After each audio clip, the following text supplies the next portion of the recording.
Good morning, good afternoon, good evening, everyone, wherever you're joining us from. I know we've got people joining us from all over the world. So for those that are starting the day, hoping you have a good day ahead of you, and hoping those that are ending their day are ending what has been one of the better days, better than most. We're just waiting for everybody to join. And so some people are entering the waiting room right now. Before we begin officially, I might as well take this opportunity to let you know that this session is being recorded, and to go through some of the technicalities that will be relevant today.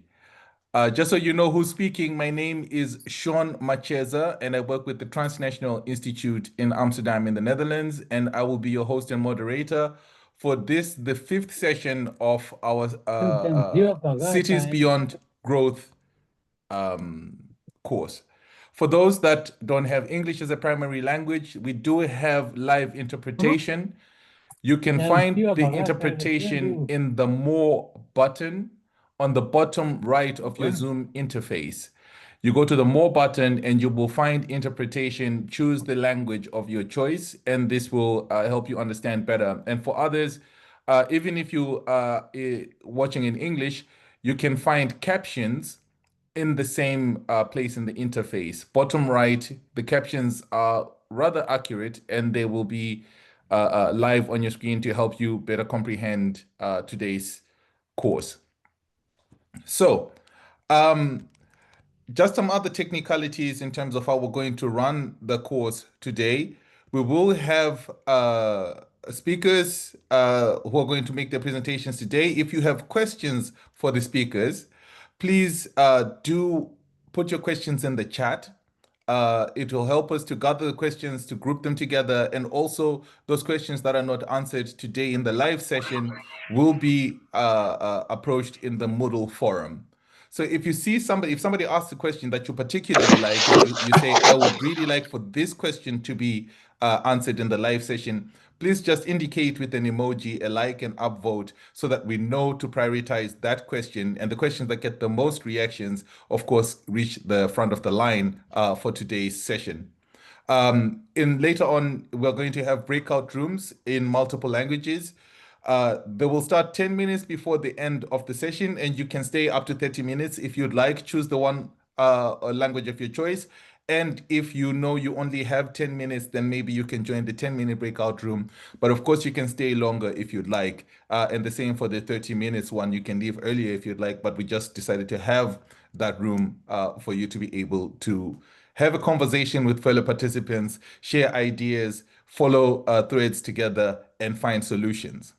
So before we get into today's work, let's have a quick recap of what we covered last week.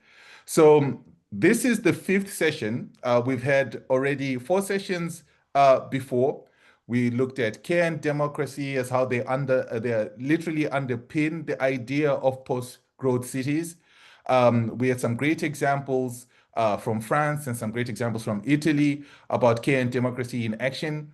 And then we looked at energy and energy communities. We looked at how different participants, different groupings are coming together to really bring solutions to the energy situation in cities, repurposing houses, building them, energy communities coming together to create a different energy future. We had the possibility to look at housing. What is the cause of the global housing crisis? And last week we looked at food. I really enjoyed the discussion in the Moodle forum with everybody with a lot of great input on key challenges to the future of food. And a lot of the conversation really focused on not looking at international food distribution, but really going local, making sure that you can have resilient food systems within your local space. I liked the idea from Indonesia of having food banks, community-led food banks, where people store grain, and it gives resilience in case of any shocks to the food system. If you have any more ideas on that, please do continue to have the conversation in the Moodle for the previous topics. But I would also like to really encourage you to engage with this week's course materials and to share any of your thoughts in the Moodle forum. So don't hesitate to share anything that you find interesting, or to add more links and any other items that you think will enrich the conversation. Before we get into today's session, of course, we want to find out how you're doing. It's unfortunate we're not in a room, we're not able to share nods, to shake hands, to give hugs where it's necessary. A lot of things are going on in the world, some positive, a lot negative. It feels like there are a lot of things that need to change. But as I always say when we start these sessions, none of that change is going to happen outside of us, the actors, standing up and doing something different. And you, by participating in this course, share in this common process of enhancing knowledge, sharing community, and coming together amidst everything that is happening to really be a common humanity, working together for a better future.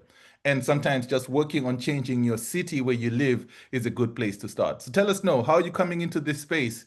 Give it an emoji. Feel free to be sad. It's okay. But also feel free to be happy and to share some of the victories and joys that are happening in the space where you are. Today, we're going to be looking at examples of transforming urban mobility. We've looked at all the different topics that I already mentioned, and transportation is really one of the most significant contributors to climate change. And if we can decarbonize it, then that would be to solve one of the greatest challenges for most European cities. And that's why today we'll focus on 3 different examples of cities and initiatives that are reimagining their mobility sectors.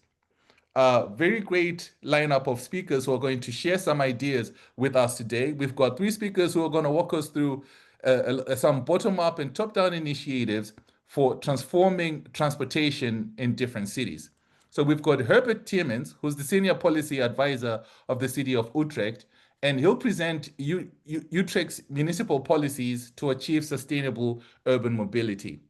After that, we've got Tena Šarić Rukavina, who's an activist from Zagreb's Sindikat biciklista. Please forgive my butchering of the language. It's the Cyclists Union in English.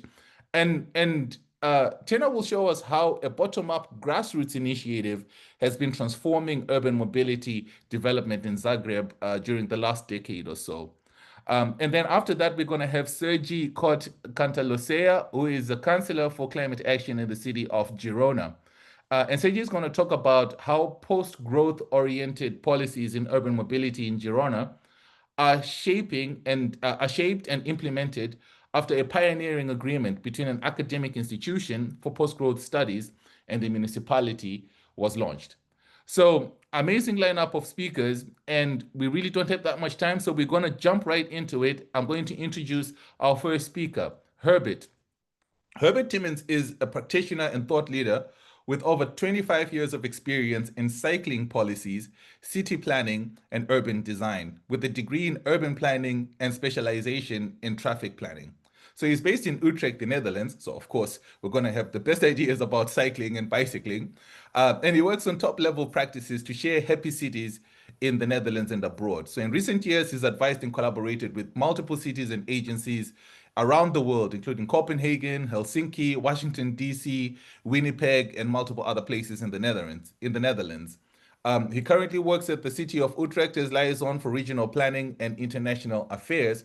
And he's also a member of the advisory board of Fietsberaad, the Dutch Knowledge Center on Cycling Policies. And he's contributed a lot to the design manual for cycling in the Netherlands.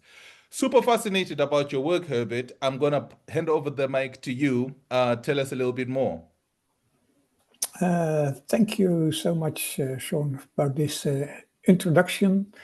I will share my screen. screen. I changed the button things a bit. Let's see, where's the button?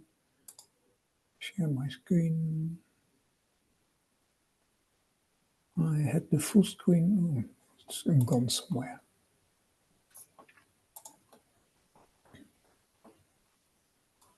We tested this and then it works, and then you are here. There it is. Yeah. So, yes, thank you. I will talk a bit about what we are doing in Utrecht. And Utrecht, for those who are not familiar with it, it is in the heart of the Netherlands. And the Netherlands, it's known because it's a flat country, it's a lot of rivers, a lot of infrastructure. And also in the Netherlands, we have, well, we are on the network of trains, as you can see on the right part of the picture. A lot of infrastructure is coming together in Utrecht. So that makes that you have to keep in mind when I talk a bit later. And we see that the city of Utrecht, it is still growing a lot because it is central in the Netherlands. If you compare it to other cities, it's growing faster than other cities. And this was the situation in 2019 when we started to draw our latest urban policies for growth as we are foreseeing it. And we are growing fast, mainly because of the university. A lot of young people are coming to the city. They start, they have their courses here and they want to stay here because they can easily reach all parts of the Netherlands within 2 hours by train or by car. So it's easy to work in other places and have a living in Utrecht. So for us, that's a challenge because we want to house those people. Otherwise, the housing prices are increasing too much. So, and on the other hand, it's not only housing, it's also other functions that we need. So we have a vision for 2040, and you might know the 15-minute city that was by a Paris professor introduced. Well, we raised the bar a bit higher. We said, okay, we want to have a 10-minute city. Within 10 minutes, you should reach every daily activity by foot or by a bike tour. It should be very easy to reach it. And then the crucial factors are, of course, the proximity, but also diversity in our urban fabric and having a high density. In the past, we developed a lot of different areas which are monofunctional, so only residential areas or industrial areas. But nowadays we see the technology is much cleaner, so there doesn't have to be clear spatial separation anymore. People can live between places where people are working. So this is the vision, the map that belongs to that vision. We have the old historic city center, 902 years old, with a dome tower, with lovely canals, with a lot of nice places to go. But it's becoming too busy. Also, the train station is becoming a bit busy. So we want to develop the hubs a bit more to the outskirts as sub-centers for the city. And with the colors, we indicate that these sub-centers have that diversity of functions, of urban functions. In the east, there's the picture. There you can see the university area that had been placed outside of the city already in the 1960s and is nowadays connected with a tram line. And we want to have more of those tram lines to connect the urban centers to give good connectivity.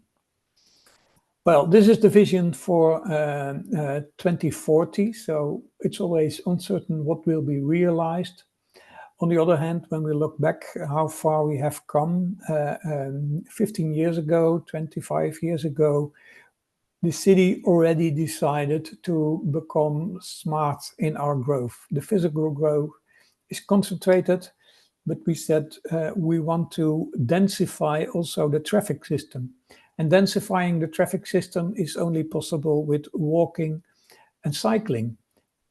Takes less space per square meter.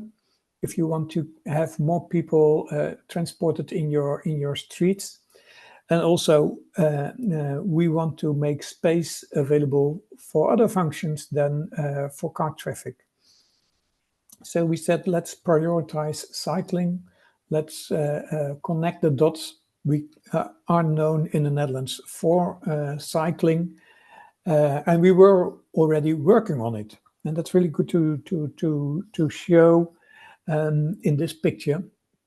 We had already a kind of a network where you could work, and we were doing bits and pieces, but it was not clear to the public that we are working, really visible, working to make cycling for everyone available. Deputy Mayor came up with the plan to have 5 routes, the top 5 routes for cycling, to connect the dots where we were working, and to show to the people that we are really working from east to west, from north to south in the city. To give you an example, the city of Utrecht, it is 375,000 inhabitants at this moment. From the city center to the university, it's 5 kilometers, 25 minutes, 20 minutes. That's a perfect distance for a bike ride. And from the city centers, yes, in almost half an hour, you can reach every place in the city. So it had to be made visible. And in the Netherlands, we do this with red asphalt. We made a few underpasses. We converted a railway line. And that makes really clear to people, okay, the city is doing something for cycling. On the other hand, the best cycling plan is a car plan. What to do with car traffic? Well, what we are doing in Utrecht is that we are pushing the car traffic to the outer rings. So from the first ring to the second ring, and from the second ring to the third ring. And the third ring, that is the motorway that belongs to the national government. And there we have the discussion, can we have more cars on it? But on the other hand, we don't want to have much more noise pollution. We don't want to have the exhaust fumes from car traffic.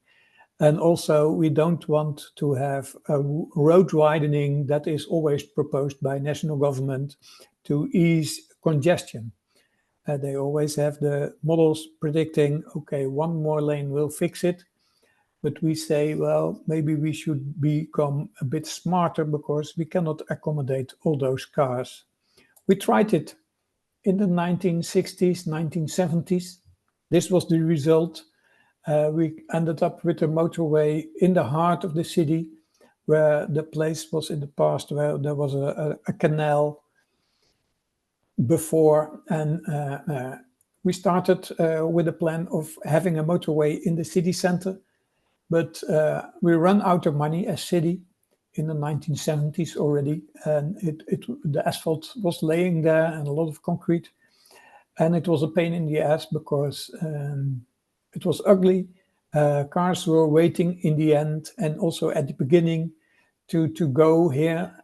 We didn't like it, and finally, after a lot of discussion and asking the public what should we do, we turned it completely in a different scene, as you can see here. There is now a dedicated bus lane. There is still car traffic possible, but it's much smaller. As you can see, there is space available for cycling. Unfortunately, we had to cut down the trees. they're growing back again. So that's needed a lot, because climate is changing and we need to reduce the heat stress, especially in the city center. And for the criticism, there is still car traffic possible, because this is on top of the shopping mall. And shopping mall, they are always hesitant for these kind of measures. They want to have parking space available as part of their business model. And below the water level, there is a parking garage for cars. But we are trying to get people more by public transport, by cycling and walking to the city center. And for our inhabitants, it really works. Those people are using bikes, they are walking a lot, and they can park their bikes everywhere, as you can see. I get later to it. Well, the first thing, it looks a bit more like this, where we had in the past asphalt for car traffic and a small, narrow strip for cycling. We have now wide strips for cycling and brick layered pavement for cars. So it reduces the speed for them. It's not wide anymore, so speeding is not an option. And the volume of car traffic went down. The volume of cyclists, the amount of cyclists really went up. And also the road safety improved since we implemented this measure. It was a complete makeover, and also we added some extra green on the side on the left. Also very 3 important. minutes. Sure. I go quick through this. The Marnixlaan, a 2x2 road sewer that we completely changed from this green wave for cars to this kind of roundabout style priority square, where we made the flow for car traffic slower, but in the end it's faster.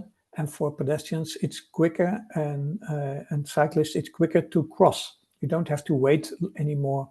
You can easily cross it. So it's a huge benefit. It's an extreme makeover, but it works really well. We do this in combination with the province. They are responsible for the long distance cycling from other municipalities to the city. Won't go too deep in it. And then how are we dealing with our housing?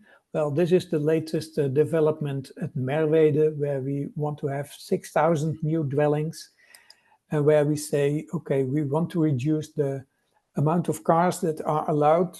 We have only bike parking at the ground floor, and we are really strict on the building permit to have this developed. Well, the fact where we all are known for is the train station. It had to be renovated. It was too narrow. We needed more tracks. So in collaboration with the National Railways, we made a master plan for it. And it all covers under one roof the local bus services, the national train service, and also international train services. And we have a lot of, well, what's really important to get the people there in a comfortable way. And cycling is then the best and the most cost-effective way of doing it. And we did it by having these bike parkings. We have 3 of them. This is the best one I like, because it has a lot of colors and it feels very good. 22,000 places available. They are the first 24 hours for free. Well, what we learned in the past is that the public acceptance is really important to move forward. We asked the citizens what they want.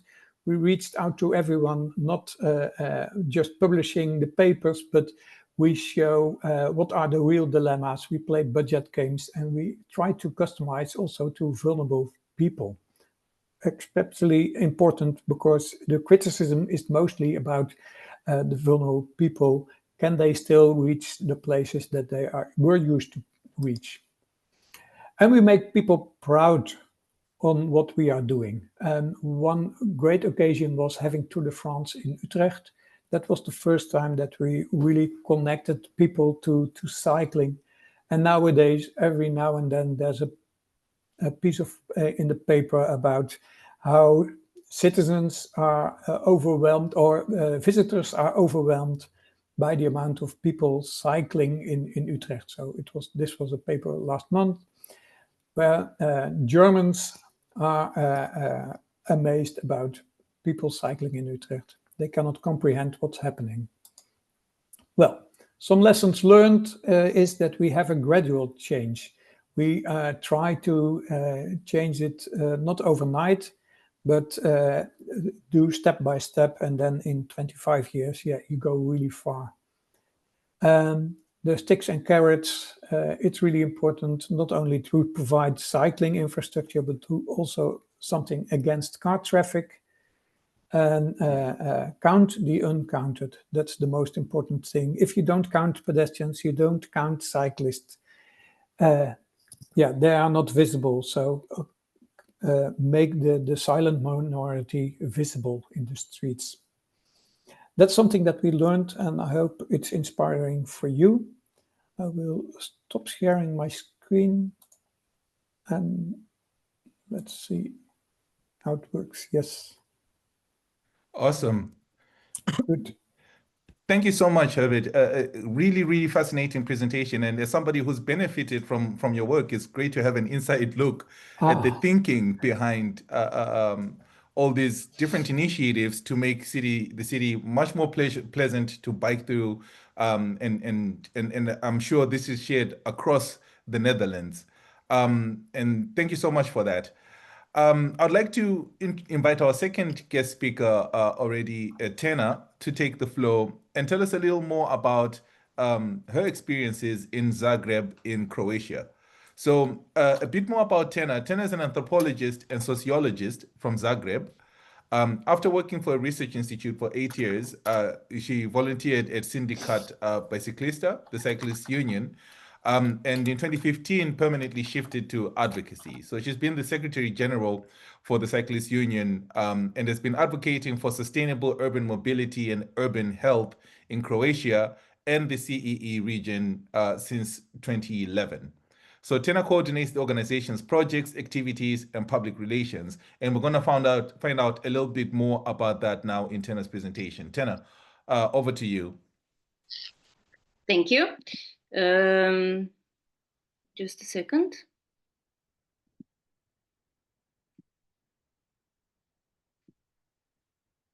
Okay. So, hello everybody. I'm Tena, the Secretary General of a civil society organization called Sindikat Biciklista. In English, it's Cyclists Union. We're from Zagreb, Croatia, and I just wish to thank for the invitation to be a speaker at this series of webinar. It's an honor and a pleasure, of course. Today, I will talk about mostly cycling and urban mobility in Zagreb. I will give a short overview of our work and why is it important. I will share how cycling is the solution to so many issues, not only mobility, but urban life quality in general. And I will talk about the current situation in Zagreb with a look to the future. But I don't know how many of you are familiar with this cartoon on this photo. It's La Linea. Maybe it's from the 70s and 80s. It's where lines just disappear randomly. This is actually what sums up the current situation of cycling infrastructure in Zagreb. It mostly takes space from pedestrians. It's incomprehensible. It starts from nowhere, ends nowhere. It's confusing and it's dangerous for cyclists, pedestrians, and cars. It's unmaintained and disconnected, and it's just unattractive. So cycling in Zagreb until recently was completely unattractive as a mode of transportation. Just a second. I'm not able to shift my slides. Here. Yeah. Okay, so let's see how Zagreb is configured. It has roughly 800,000 inhabitants, but with the students and the foreign workers, it goes, well, over 1 million. It's relatively small and mostly flat. And most of the year, it's good weather for cycling and walking. The average distance for a commuter is about 5 to 6 kilometers from their home to the workspace. But Zagreb is not a cycle-friendly city despite good conditions. It could be a 15-minute city or a 10-minute city, but it's still not. So let's see why. The first bicycle came to Zagreb sometime by the end of the 19th century. And in the first half of the 20th century, Zagreb was well suitable for walking and cycling. There was not a lot of traffic, and life quality was quite high when it comes to traffic. And Zagreb always had a critical mass of commuters that use the bicycle as a means of transportation. But by the mid-20th century, like anywhere in Europe or world, Zagreb was flooded by cars. They could be driven and parked almost anywhere. And the prosperity of a society was seen through owning a car per family and being able to drive and park anywhere you need or want to go. This photo is of the main city square in Zagreb, which was one of the biggest central parking lots until the 80s in the last century. Today, it's a pedestrian zone since the late 80s, and today is just unimaginable that we used to park there. And then Zagreb turned into this, a city for cars, not for the people. The number of cars increased very significantly in the last 10 years, more than 30%, and the congestion is just getting unbearable. And it's not only the congestion that slows down the traffic for commuters in the cars, but it also stops the public transport system. We have trams and buses. So the transport system becomes unattractive because it's not efficient, and then more people use cars. The congestion also slows down the emergency vehicles, and it's actually very unsafe for cyclists, for people with disabilities, for children, for elderly people.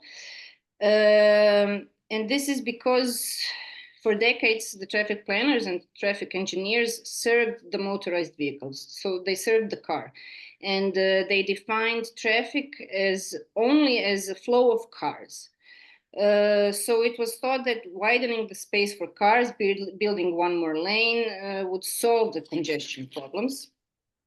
And also in the media and in the public, there was a common opinion that it's the city should serve the increase of the vehicles by adapting the infrastructure to the cars. And it doesn't work. I mean, it doesn't work, just like we heard in the last webinars, like the solution to the housing crisis is not building more houses more quickly. Also, building more car lanes doesn't solve the congestion problems.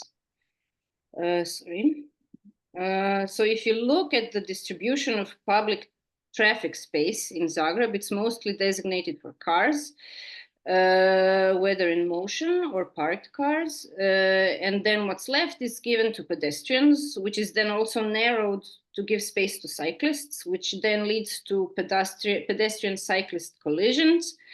It still gives full comfort to motorized traffic. And there's also public transport, which is not pictured here in this photo. So we need a paradigm shift, which doesn't only serve privately owned cars, but also serves every other mode of transportation also. So traffic should be seen as transport of people and goods and not transport of cars. The problem with cars is that they take a lot of space, moving and parked.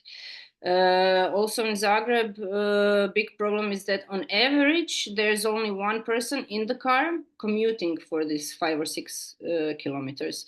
In Zagreb, there's really little car sharing or carpooling, and also, so this makes traffic not safe for the vulnerable for children, for instance. So this induces more traffic. Also, what we have in Zagreb city center is public garages in the, let's say, 10 or 15 years ago, which attract more and more cars to come to the city center, because the public garages attract these cars. I mean, people who want to come to the city center by car because they think they will find a parking space in the garage. So for these reasons, we founded Sindikat Biciklista, or Cyclists Union, almost 15 years ago, for two main activities. One is to advocate and lobby for more high-quality cycling infrastructure among decision makers, traffic planners, traffic engineers, and so on. And the second is to campaign and to educate citizens to increase the use of public transportation, walking, and of course, cycling. We are a grassroots initiative. We are an NGO that started from another NGO's Bike Kitchen, which was founded in 2010. And it's a volunteer-driven bike repair workshop run by Green Action, that's a member of Friends of the Earth. So we are an eclectic and versatile bunch of people from various backgrounds and fields of expertise, and we are mostly volunteers in Sindikat Biciklista. We have a lot of members today and are working also on a national level and international level, and just to mention that we are a member of European Cyclists Federation. We work on various policy papers locally and nationally and internationally. We do a lot of ad hoc reactions to various phenomena in wider society, pushing bicycle as a part of the solution, most recently during the COVID crisis or energy and oil crisis. We join public consultations and procurements for legislative changes, and we also push and advise citizens to get involved in them. We organize a lot of protests and critical masses. I hope everybody here knows what the term critical mass in this context means. We had more than 20 critical masses in the last decade, and that we proved by them that there's a need for more cycling infrastructure in Zagreb. We also have campaigns towards citizens, towards big companies, turning them into cycle-friendly employers. We educate cyclists about traffic rules and riding in the winter, and so on. Some of our biggest successes as advocacy NGO in the recent years are shown on this slide. 10 years ago, we lobbied for a bylaw that regulates the development of cycling infrastructure on a national level, and we contributed in writing it through public procurement, and it came into force in 2016, and since then there's a lot of novelties in cycling infrastructure in Zagreb and in Croatia. We were a part of the working group for the development of national cycling strategy for the period from 2023 till 2027. And we also held campaigns towards mayoral candidates in the local elections, in the last 3 local elections. We rated the candidates according to their political programs for sustainable urban mobility. And when they win the elections, we scrutinized their work for the duration of their term. And we made them actually to incorporate sustainable urban mobility in their political program. So why do we do this? Why is cycling the solution to everything? It contributes to personal health. It decreases the risk of cardiovascular disease, which is actually the #1 death cause in Croatia. Cycling decreases stress due to physical activity, endorphin release while we cycle. It's effective in time management. It's sociable when you ride a bike. You can ride with your friends, your family, your co-workers. It makes you a better worker because you concentrate better on your workplace, and you have less health issues, of course. And it decreases the costs, personal costs that you have, for instance, for cars, for parking fees, for oil, and so on. And then more cycling and less cars mean less noise, less pollution, and more space for other ways of urban design, which increases the life quality. For instance, communal urban gardens. Less cars also mean higher public health because of less accidents, fatal or non-fatal, but with consequences.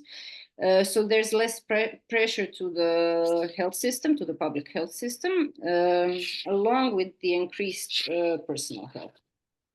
And for the economy, there's less costs to the health system. As I mentioned, there's less cost for infrastructure maintenance. There's more space for people with disabilities and elderly and children.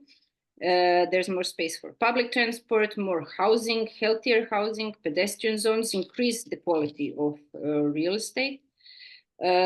Businesses thrive when customers are more able to use their services because they are more able to come walking or cycling to their businesses. Employers are more satisfied with workers because they're healthier, more concentrated, and they're not late to work due to traffic or so. Less cars means public spaces are more attractive to tourists and people in general, and less cars reduces heat stress. So cycling is the solution to also climate change mitigation. 3 minutes. Okay. So this started with COVID. Unfortunately, we had also a big earthquake, and bicycle was the only possible mean of transportation in Zagreb during those years. But unfortunately, we didn't learn anything from that. Most of the cities turned increased the cycling infrastructure during COVID because public transport was down, and it was the only mean of transportation available. So yeah, we didn't learn anything from that. But since 2021, we have a new mayor in Zagreb, which managed to do a paradigm shift and expand public spaces that are more livable and are pedestrianized, and included some novelties such as contraflow for cyclists. So I do hope that this will go on. We also, as an NGO, managed to enter a working group in the city administration that are planning the development of cycling infrastructure in Zagreb. And these are two most recent successes from the new city administration. They introduced a public bike sharing scheme, which exploded in the last 2 months. And they also started to protect public transport lanes, which is also a new thing in Zagreb. In the future, we don't know. There are announcements that they will make garages for the city will make garages for tenants only garages underground, which will then free up space for cycling in the city center, since it's relatively old and the streets are narrow.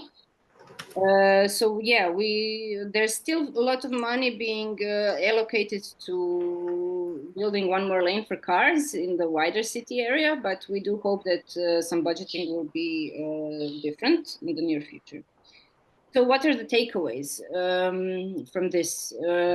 Urban cycling is a policy in its own right, because it has this snowball effect for urban life quality, as I mentioned before, from the health system to economy. Urban cycling and cycling doesn't depend actually on the weather, but rather on the political will of the decision makers, because for 20 years Zagreb was under one mayor who was really a populist mayor, and there was a lot of corruption. And after the new mayor came in 2021, things shifted more quickly, and now we have a really good connection and easier conversation with decision makers. And also citizens are much more aware of their personal responsibilities in their communities and towards climate change. So the easiest and most effective thing that people can do is to use a bike as often as they can if they want to contribute to climate change mitigation.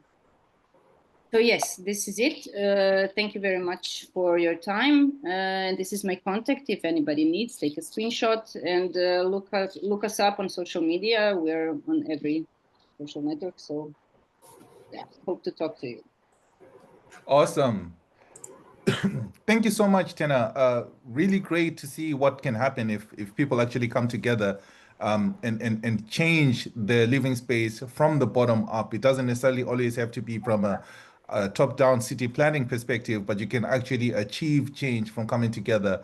And I'm hoping that a lot of folks that are in the session today in the course have taken that idea, and it would be so great when we have another version of this course to have people speaking about how they've set up their own cycling unions in their own spaces and are doing exactly what you've managed to do in Zagreb. Very quickly, we move on to our next speaker. Sergi is Sergi Cot Cantalosella. I hope I pronounced that right. Is a graduate in chemistry from the University of Girona, and he's got a master's degree in sustainable chemistry from the Polytechnic University of Valencia. He's worked in the private industrial sector, in scientific research, and in the public sector, which is a great intersection there, and currently the councilor for climate action at the Girona City Council. It's a municipality that's launched a pioneering agreement between the academic institution for post-growth studies and the municipality, with the aim of developing better and clearer local public policies from a post-growth perspective, ideal for what we're dealing with in this course. Sergi, thank you so much for being here. I give the floor to you. Hi, Sean, and everyone. Good afternoon or good morning, wherever are you.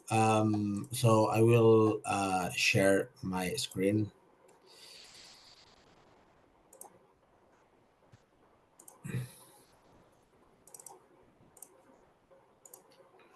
Yeah, you see it, right? Yes. Fine. So yeah, that's it. Thanks for the invitation. My name is Sergi Cot Cantalosella. It's a bit difficult to pronounce. I understand, but yeah, it's a kind of a typical Catalan name or surname. And I'm the current councilor for the climate action. That it's a new department that we built since we won the last local elections in Girona in May of 2023. So it's like a bit more than we are a bit more of the half of the mandate, which in Catalonia or even in Spain, the local elections are every 4 years.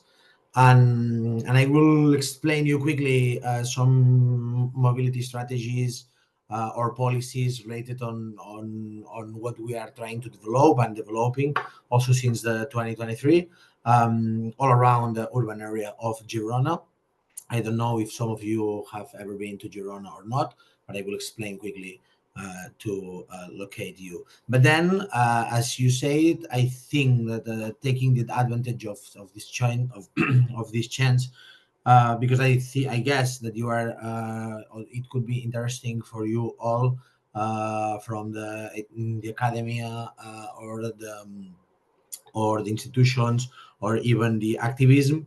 I will explain you quickly this pioneering agreement that we are leading with 3 other stakeholders that for sure will be interesting for you.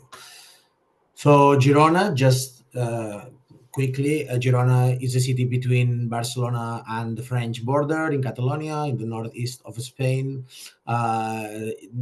We have an urban area to be developed yet because it's not since the last decades, it was like Girona, which is here on the center, on the red spot, and we have other smaller villages around, and which makes an urban area of more or less 200,000 inhabitants. Girona, we only have 110 more or less, but with these 10 other municipalities, it makes an important urban area of Catalonia, not only for the people that we live here, but also for the logistic issues, the transport, going to friends, etc. No?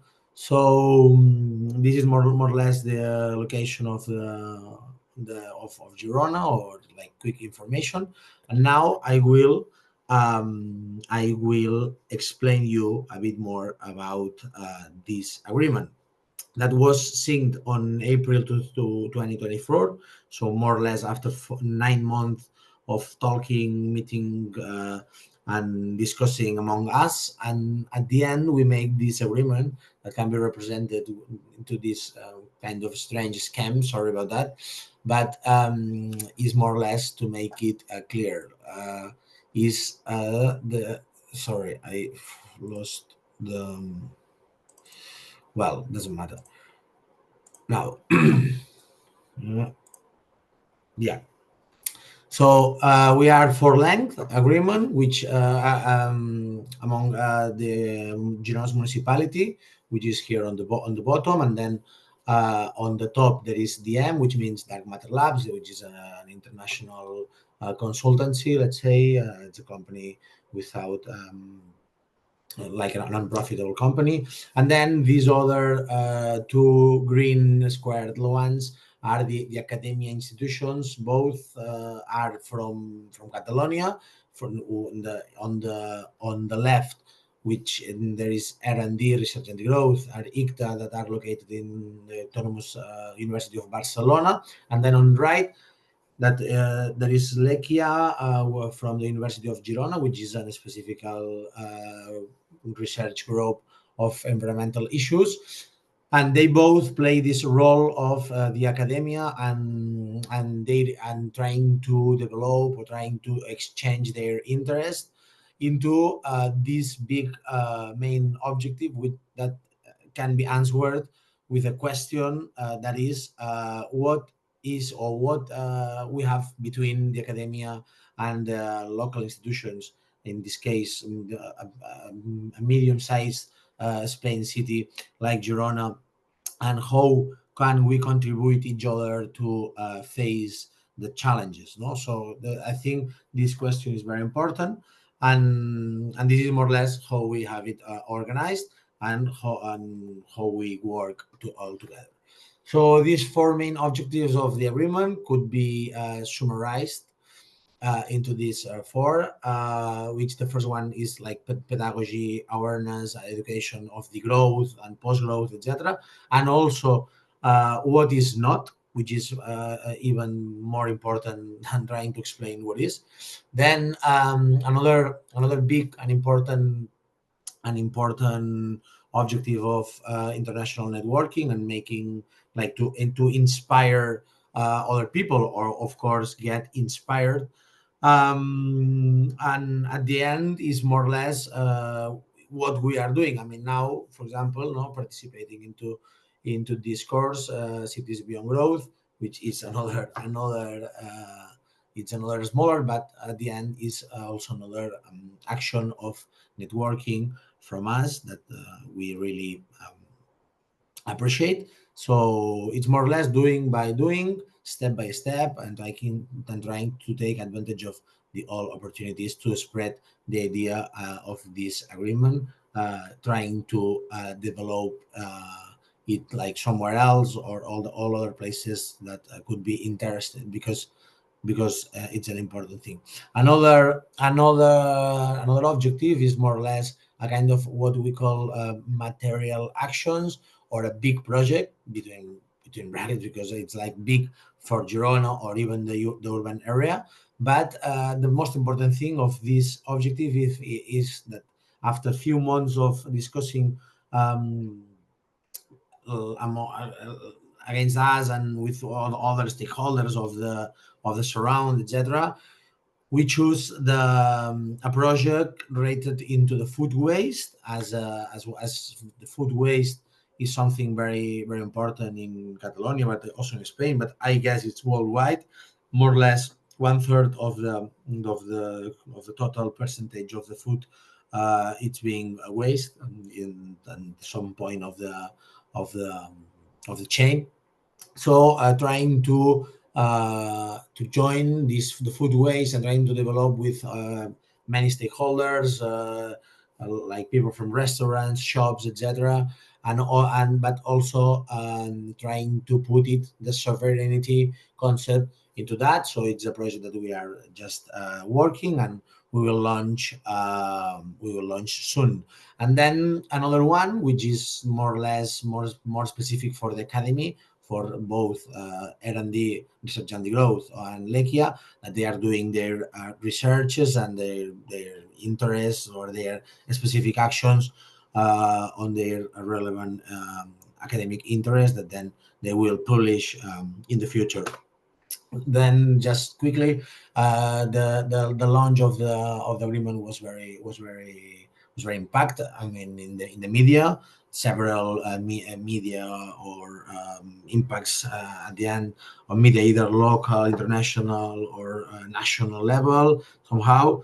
But only, and all I want to specify, because we always say it, even the president Gustavo Petro echoed on Twitter. That of course was something that really unexpected, nor planned for us, and you can as you can imagine, but it was beautiful. And then how we organized is clear, like typical, with meetings, talks, and we are making like different internal organization with the group that we are leading this agreement from all the four stakeholders or the four actors. But here in the right, we have, for example, I choose like only three examples, different examples at different levels.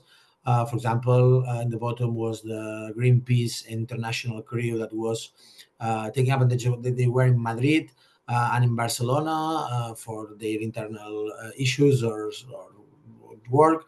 It was interesting and beautiful because they were interested and came to Girona, and we could host them. Then in the bottom, this is another meeting, another reunion with the Girona Chambers of Commerce, which is, let's say, unexpected agent of interest. But this shows that if we do or this work is done like jointly and in a transversal way, can be interesting even for this kind of people. And then another talk that we were invited into Munich in the Rachel Carson Center. So if you need more or want more specific information about this agreement, which I think it's very interesting to be spread, I'm really open, of course, to exchange or to share you whatever you need, whatever you want. Just send me an email, then I will show my email again. But now, like going into more specific, the topic of this session. Now, more or less, I will explain some highlights of the urban mobility in Girona, remembering this area or the map that I showed you before, with Girona in the center with more than 100,000 population, and then 10 other villages, really close, actually really close, 5 kilometers, between 5 or 10 kilometers from Girona, but at the same point, very, very, very far in terms of urban or interurban mobility. In Girona specific, as the friends from Utrecht and Zagreb, they talked about the bicycle, and was very interesting. In Girona, we also have a public bicycle system, which is increasing a lot. For example, this year it's been increased like 14% compared to the previous year. and it's very beautiful, and of course we are proud. But it's these kind of things that if you cannot pay more attention and you cannot take care as it deserves, it can die by success. That is what we call. So the challenge here is clearly to spread into other villages around. For example, here with the narrows, the blue ones, into these other villages that are around us slowly, and make it more efficient, even though the system itself, and more practical. So I won't extend on this. I will explain a bit more about the urban buses, which is more or less the same idea.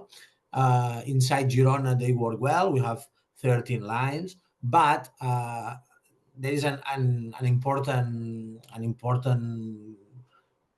reflection, I guess, or an important idea, that is the interurban buses, because all of these buses are lines that you can see here on the map.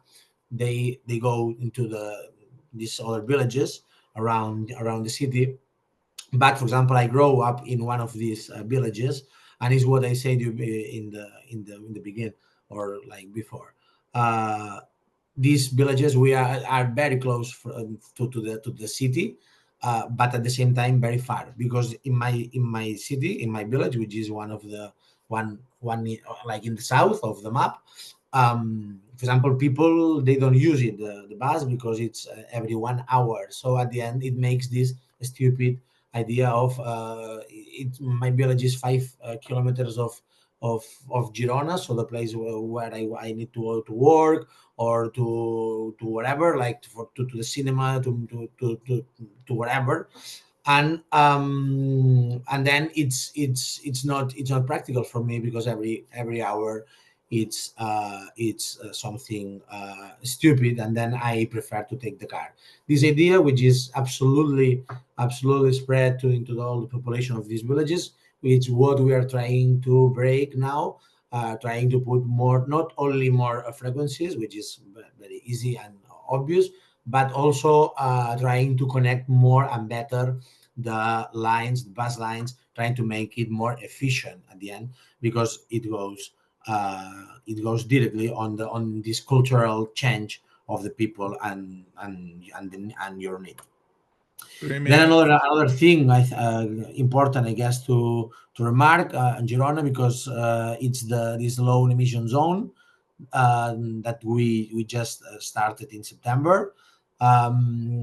We can, like 2 months ago, even less, and we became the first city in Catalonia, outside of Barcelona or another few municipalities in the metropolitan area, to do so. And it was a bit, let's say, a bit hard and tough in the beginning, because of, you can imagine, the people rejections and complaints and etc. But we make an important participatory actions or projects, and it's what I wanna talk specifically in the end. Here, this for example, why I put this another map here in the right, because of course the people, they are not idiot, and if you try to close more or less these areas here on the maps, on the left, which actually is not now, and at least the next 3-4 years is not a very strict low emission zone, because actually our air quality is not that bad, but at the end it's something that we have to apply from the European law. But what we did, and we had it very clear, it was make the people participate in this process as much as possible, because we cannot get lost on the eternal participation or never-ending participation, which it can be another problem sometimes if you want to make transformative public policies. But let's make it or let's take some part of the project and let's put into the people's decision. No, and one of the decisions, was try to make not only one, because here what we proposed was making this kind of 3 park and ride areas. Here, one in the south, and then making more buses from this area into the city center, which is actually the map of the low emission zones. But most of the people, they say, we need another 2 areas, park and ride, because even here there are more places to park your car if you cannot get into these low emission zones. Well, at the end, the people were proposing this idea, and we accepted.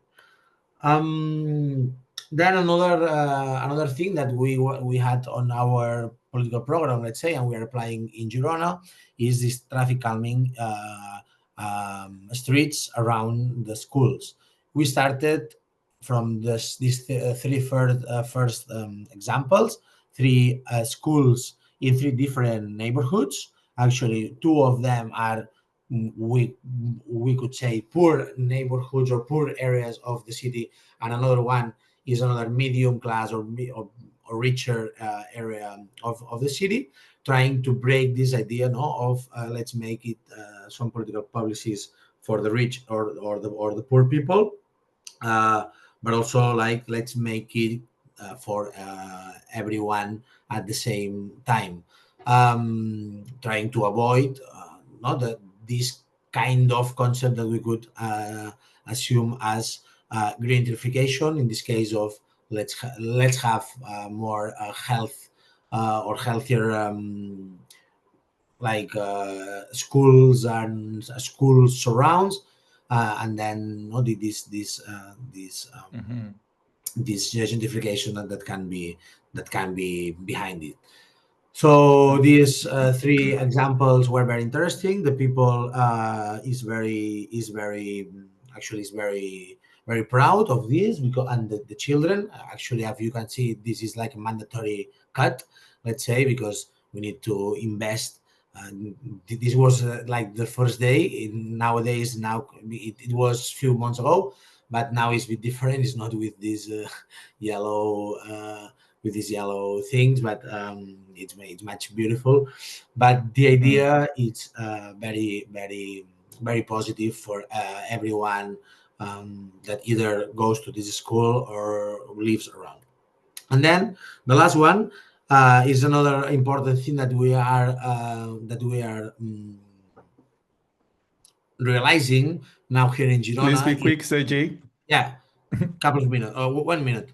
It's another thing or another issue to highlight, because we've made 2 proposals for more citizen participation around mobility reforms of kind of 2 big streets of the city that need to be some changes. And then we held sessions with the citizens, the business on these streets, or like other neighborhoods of the area, in order to see the best fit for these 2 reforms and of these 2 streets that are very important in the city, and also make them not like participate and trying to avoid also complaints or future mistakes or disconnections of the people around their 2 streets in this case. But the most important thing here is the idea of is possible to make public policies on urban mobility with social participation or public or citizen participation. And the answer is yes, of course. And the second answer is it should be mandatory, because it's the easiest way in the long term to make it a success. And then, just to finish, this is more or less the topic, or that I would like to highlight, to summarize all my speech. With this actually with this quote now, or this sentence, let's say, that it's the revolution of the medium-sized cities, because despite it's currently growing, there are still more people living in medium-sized and small cities than in large metropolis worldwide. So this is very important. We need to inspire each other to coordinate much more than we do right now. And actually, this course is one of the million things that are done, but more that need to be done to trying to go into these directions, trying to aim these objectives. So thank you very much. And if I can answer any question that you may have. Thanks. Awesome. Thank you so much, Sergi. And thank you also to all our previous speakers. I think it's such an amazing complementarity in the different presentations today, and how they give us really a great picture of the different layers, right? The academic and institutional sort of collaborations, and then the top-down planning, and then the bottom-up. We have very little time, but I see one concern that's coming up a lot in the chat that I would like to ask all the speakers to give some brief thoughts about, because is there a sort of own goal situation happening with the reduction in, with first of all, there's a lot of there's pushback against the accommodation of bicycles and cycles from some sectors in society. And then at the same time, while you have more accommodation for cyclists, you've got now a lot of inactive mobility, right? The shift from the active mobility, which has all the benefits that Tena, for instance, pointed out. But then if you're on an e-bike or on a scooter, a lot of those positive outcomes are not necessarily going along with that. So I'd like to hear from you, Herbert, first, and then Tena and Sergey. Your thoughts about this growth in e-bikes and scooters and how those are changing cities. And add to that, we just spoke about energy in our third week. They require charging, they require electricity, and let alone the fire hazards and all of that's attendant to that. So brief thoughts before we go into our breakout rooms. Herbert, maybe you can go first. Okay, half of the Dutch bicycles that are sold at this moment are e-bikes. The amount of energy that is used is equal to one wind turbine in the Netherlands, so it's not that much. We are happy when it is replacing car trips, when people are using the e-bike, when it's not a car trip anymore. But of course, when it is replacing a traditional bike, we are not that happy, because we see the health of people is sometimes a bit going down when they are cycling only on an e-bike. Yeah. So especially for young people who are still growing, have to go to school, it would be better to have a regular bike instead of an e-bike. Yeah. Tena, what do you think? How has it been in Croatia, also in terms of like the quality of life and the experience of the city, I think, from your advocacy work? Yeah, there's a lot of issues about scooters and e-bikes also here, especially with the foreign workers that are using these e-bikes for deliveries. That came from completely other cultures and do not understand or they have the knowledge about our local legislation for it and traffic rules. So there's a lot of talk about this micromobility, which is electrified. Our organization is not against it because it contributes to the reduction of cars. People use scooters for the last mile, so just before and after public transport, they use public transportation, and it helps people to decide to leave their cars at home. It also helps elderly people living in higher places in the city. So we're not against it, but we push cycling even more, regular bikes, since this change happened. Also for health issues, because you're not active on e-scooters and e-bikes. But generally, they contribute to the reduction of cars. So we think that the solution is maybe in better legislation and more effective and attractive and safe cycling infrastructure that they will use. So I wouldn't push back on e-scooters and e-bikes. Yeah. So some of these negative externalities are a fair price to pay for the overall change towards a cycling culture out. Yeah. I assume. Sergey, do you see any similarities with what's happening in Girona? Yeah, actually, to be honest, I'm not the councilor of mobility specifically. So I mean, I manage many other competencies like such as waste, energy, food, water, etc. But of course, mobility is my big department. So yeah, but to be honest, I wouldn't say more data or actually current data of these topics. Unfortunately, I'm sorry. I just explained more or less the what we want to remark of our political policies like since now or until now, and since the beginning until now. But honestly, I prefer not to answer because no problem at all. No problem at all. I just thought if you had some inputs there. Thank you so much once again to all our speakers. There are a lot of amazing questions that we would have loved to get to that are in the chat, but we only have this short amount of time. I'm hoping you can still join some of the breakout rooms and maybe share more of your thoughts there. And of course, for the course participants, there is still the Moodle environment where we're going to tackle some of these questions as well. Thank you so much to all our speakers, and very much appreciation to everybody else who managed to get these speakers to come in and speak with us. So quickly before we go out into the breakout rooms, which we will have for either 10 minutes or 30 minutes, as I mentioned at the beginning, we really would like you to please fill out our short evaluation survey, which is going to pop up. If you don't see it, you will find it in the More button on your Zoom interface. Your feedback helps us to develop the course as we go, and it helps us to think about future versions of this course and to make sure that we get the maximum benefit for it. So please fill in the evaluation course before you go into your breakout rooms. And then before we go into the breakout rooms, just so you know, next week we will be discussing democratic technology. And this is organized by the Commons Network. I think it's going to be an amazing session. And by Friday, you'll find all the materials to read, watch, and listen, and they're going to be available in the Moodle. I really hope today's session and examples have been useful for you in terms of issues and solutions to urban mobility. And now you can go into the breakout rooms and please continue the thread that I'm already seeing in the chat.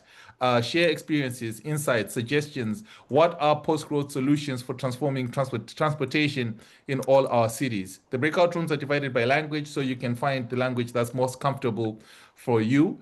And I would really like to encourage you to just take quick notes so you can share back to the plenary session any quick bullet points coming from your conversation.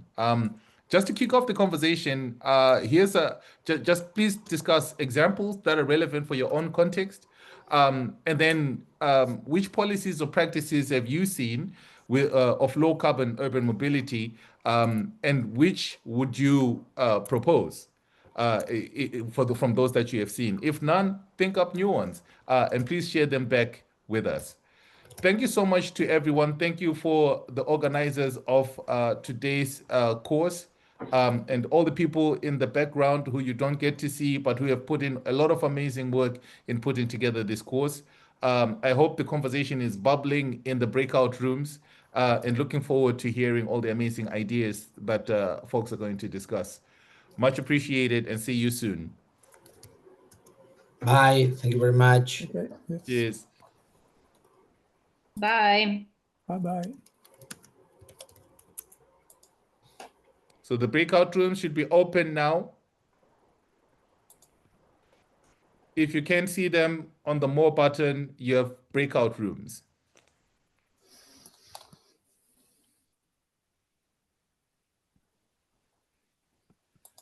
Mm,